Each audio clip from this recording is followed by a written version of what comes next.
Bienvenue à la bibliothèque de l'Alcazar dans cette série consacrée aux incunables que conserve la bibliothèque.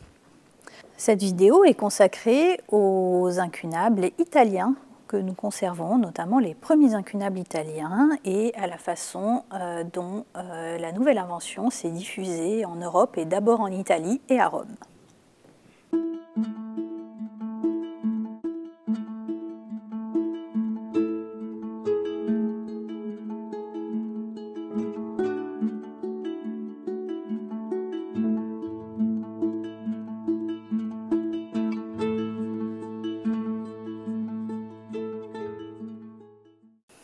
Gutenberg, Fust et Schoeffer, dont on a parlé la dernière fois, tentent d'abord de garder l'invention secrète, leur invention secrète, secret industriel. Mais assez rapidement, des ouvriers formés dans l'atelier initial essaiment, surtout après le sac de Mayence qui a lieu dans une des multiples guerres qui agitent l'Europe à cette époque-là. L'imprimerie se diffuse d'abord en Allemagne, le long du Rhin, puis en Italie.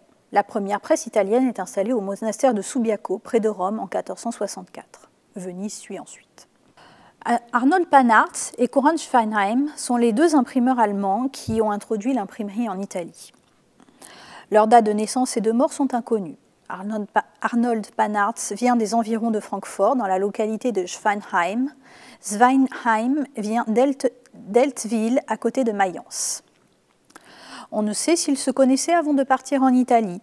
Ils ont vraisemblablement été formés à la typographie à Mayence, où les ateliers de Gutenberg, Fust et Schoeffer, et obligés de le quitter après le sac de la ville, les 27 et 28 octobre 1462. Mais il n'y a aucune certitude à ce sujet.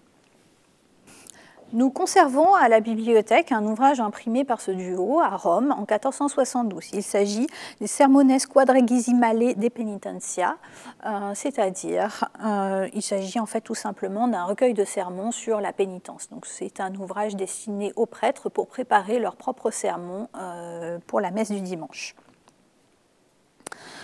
Donc, comme vous pouvez voir,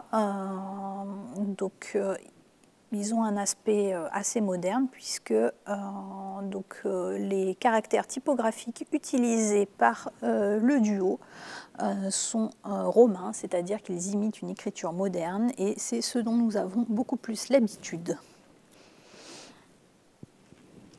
On en reparlera. C'est Juan de Torquemada, l'oncle de l'inquisiteur, le fameux inquisiteur, qui est aussi un dominicain, ancien étudiant à Paris, défenseur des prérogatives de la papauté au concile de Constance, Bâle et Florence. Donc Juan de Torquemada est cardinal depuis 1439, qui fait venir les deux hommes en Italie. Donc un homme puissant, un proche du pape, donc quelqu'un qui a le bras long et beaucoup de ressources. Donc il les fait venir en Italie, il leur fait imprimer des choses utiles, notamment pour le service de l'Église, d'où ce recueil de sermons. Juan de Torquemada est abbé commendataire du monastère bénédictin de Santa Scholastica à Subiaco depuis 1455. Santa Scholastica est un monastère qui accueille beaucoup de moines étrangers, allemands notamment.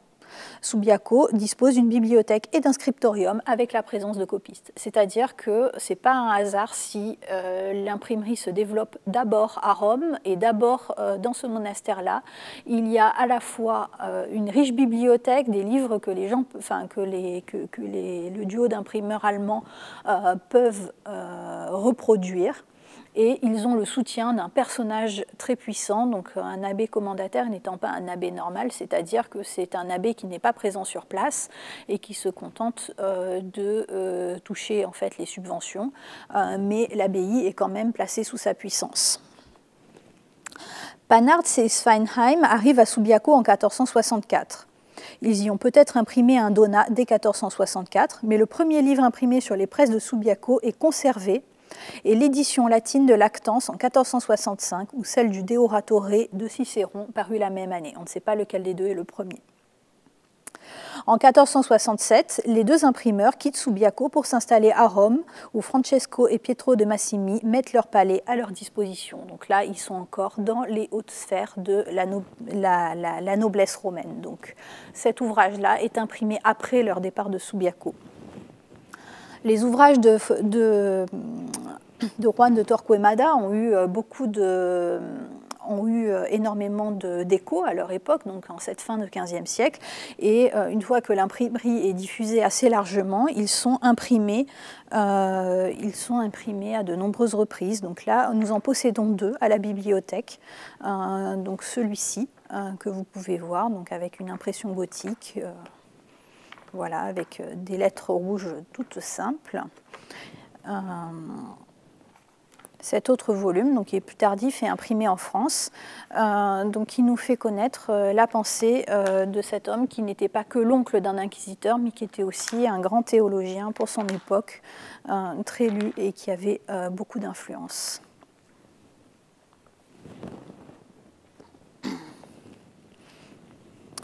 Beaucoup des impressions de Panhard et Sveinheim sont des éditions Princeps d'auteurs classiques.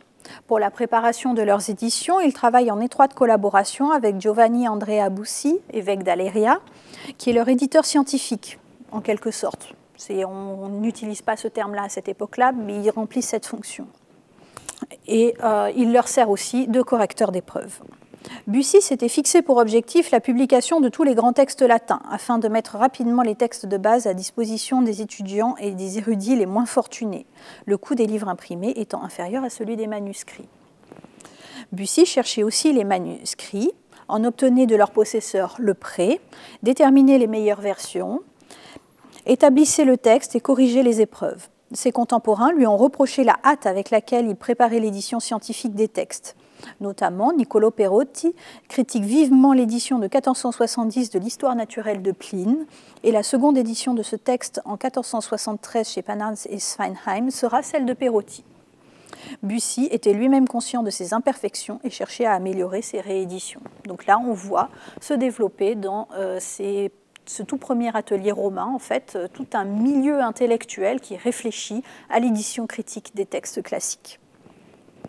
On sait par une supplique adressée au pape Sixte IV en 1472 que Panhard et Sveinheim sont confrontés à la mévente de leurs livres dans un marché qui n'est pas encore organisé. Ils ont des stocks d'invendus, ce qui est un gros problème de rentabilité financière. Ils pâtissent par ailleurs de la concurrence d'un de leurs anciens compagnons venus d'Allemagne avec eux, Ulrich Hahn, né à Ingolstadt, qui éditait comme eux les textes de l'Antiquité grecque et latine. Et dans ces années 1470, donc, un troisième imprimeur s'est installé. Il s'agit de Georg Lohr, qui a produit un des 2 plus anciens livres imprimés conservés par la Bibliothèque municipale de Marseille.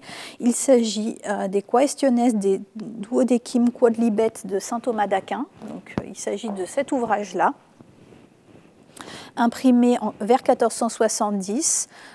Il s'agit de théologie, saint Thomas d'Aquin étant l'auteur de la fameuse Somme théologique, mais pas seulement, donc avec notamment beaucoup d'ouvrages de commentaires théologiques. Et ce très bel incunable, très ancien et avec de très jolies initiales,